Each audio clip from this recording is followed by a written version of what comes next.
యెషయా గ్రంథం 54వ అధ్యాయం 9వ వచనమును నేను మీకు ఆల్రెడీ చెప్పాను. ఒకసారి నేను చదువుచుండగా మీరు వినండి. నోవహు కాలమున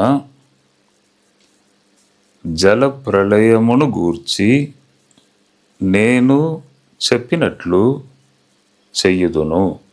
జలములు భూమి మీదికి ఇకను పొర్లుచు రావని నోవహు కాలమున నేను ఒట్టు పెట్టుకొనినట్లు నీ మీద కోపముగా ఉండననియు నిన్ను గద్దింపననియు నేను ఒట్టు పెట్టుకొని ఉన్నాను. చాలా బలమైన మాట అండి. ఒట్టు పెట్టుకొని ఉన్నాను అంటే ప్రజలు ఒక్కొక్కసారి ఈ మాట బాగా యూజ్ చేస్తారు.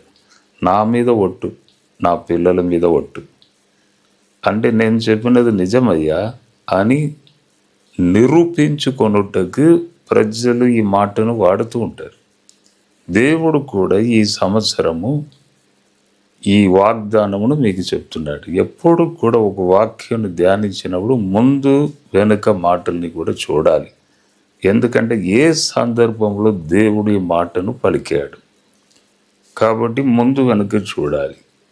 మనము 54వ అధ్యాయం 7వ వచనంలో నేను నిమిషము మాత్రము నిన్ను విసర్జించి తిని, నిమిషము మాత్రము నిన్ను విసర్జించి తిని.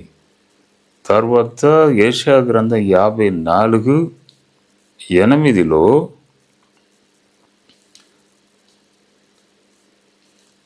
నిమిషము మాత్రము నీకు విముఖుడనైతిని అంటే ఈ రెండు వచనములు 54:7, 54:8 నిమిషం మాత్రం విసర్జించి తిని, నిమిషం మాత్రము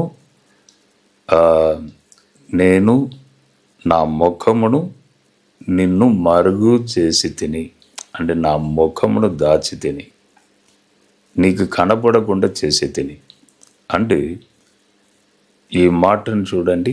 ఈ రెండు వాక్యములు చెప్పిన తర్వాత దేవుడు నోవాహు కాలంలో ఆ జలము గురించి మాట్లాడి, అప్పుడు నేను ప్రామిస్ చేశాను కదా, ఇప్పుడు నేను ప్రామిస్ చేస్తున్నాను ఏమిటి, నీ మీద కోపపడను, నిన్ను గద్దింపను అని దేవుడు అంటున్నాడు. అంటే